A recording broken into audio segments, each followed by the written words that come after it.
हे भारतीय संविधान रावेर तालुक्यातील निंभोरा येथील सामाजिक कार्यकर्ते आणि उभ्या आयुष्यामध्ये समाज कार्यासाठी आपला त्याग करणारे प्रल्हाद भाऊ बोंडे यांना एक समाजभूषण गौरव पुरस्काराने सन्मानित करण्यात आलेलं आहे.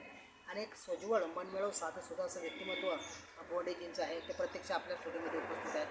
बोंडेजी आपलं T24 नॅशनल न्यूज आणि आवाज भारत न्यूजमध्ये आपलं हार्दिक अभिनंदन. एक फार मोठा दर्जेदार आपल्याला पुरस्कार प्रदान करण्यात आलेला आहे आणि आपल्या कार्याची दखल घेऊन आपली याकरता निवड झाली असावी असं मला प्रत्यक्षाने जाणवतं. तर एक महत्त्वाचं की आपण आतापर्यंत वयाचे आपण आता 75 वर्ष लागले. कोणकोणती समाजसेवा केली आपण थोडक्यात काय सांगाल आणि निवड कशी झाली त्याच्या बाबतीत थोडक्यात काय सांगाल?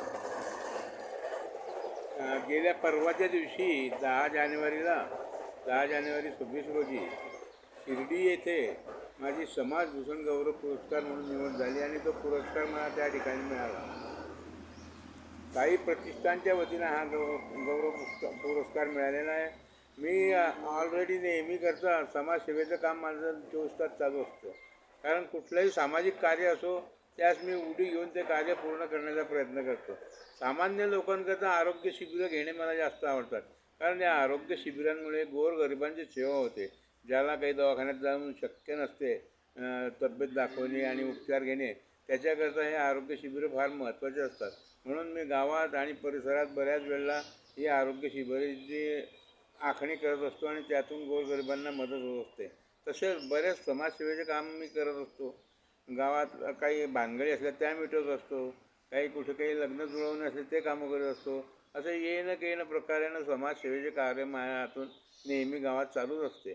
आणि त्याच्याचमुळे हे सिलेक्शन माझं या यांनी केलं असावं असं मला वाटतं. म्हणजे आपण जे समाजसेवा केलेली आहे, लोकांच्या अडीअडचणी गोरगरिबांची जी सेवा केलेली आहे त्याचं फळ म्हणून त्याची पावती आपल्याला मिळालेली आहे. हो. बरं, एक महत्त्वाचं की आपलं आता अजूनसुद्धा फ्युचरमध्ये अजून भविष्यामध्ये आपलं अजून काय विजन राहणार आहे, काय स्वप्न काय राहणार, ड्रीम काय राहणार आहे, काय सांगाल? ड्रीम तर समाजसेवेचंच माझं ड्रीम राहील नेहमी करता. म्हणजे माझ्या जीवात जीव आहे, अंगात ताकद आहे, तोपर्यंत मी समाजसेवा करतच राहणार आहे. हां. बरं, एक महत्त्वाचं आपण कोणत्या पक्षाशी निगडीत आहात का किंवा नुसतं समाजसेवेचा वसा घेतलेला आहे, काय सांगाल? नाही, तसा मी राष्ट्रवादी शरद पवार गटाशी निगडीत आहे. ज्या दिवसापासून राष्ट्रवादी तयार झाली 1999 सालापासून त्या दिवसापासून मी राष्ट्रवादीत आहे आणि आजपर्यंत देखील शरद पवारच्याच मागे आहे. कारण ते एक निष्ठावान हा शरद पवार म्हणजे शेतकऱ्यांचा खरा कैवारी म्हणून शरद पवारची ख्याती आहे. शेतकरी असो, कोणी बेरोजगार असो, सर्वांकरता त्या माणसानं काम केलेलं आहे. स्त्रियांकरता, महिलांकरता राखीव जागा करत शरद पवारनं आधी सुरुवात केली. म्हणून या सर्वदूर महिलांना एवढी संधी मिळालेली आहे. याचं सर्वच हे शरद पवारकडेच आहे. बरं बोडेंजी, मला एक प्रश्न आपल्याला विचारू इच्छितो की आजूबाजू ग्रामीण भागामध्ये लोक व्यसनाधीन, नवीन युवक पिढी हे व्यसनाधीन झालेली आहे, व्यसनेच्या आहारी गेलेली आहे आणि अनेक युवक तरुण पिढी मृत्युमुखी पडते आहे. त्याच्यासाठी आपली भूमिका काय राहणार आहे, काय सांगा?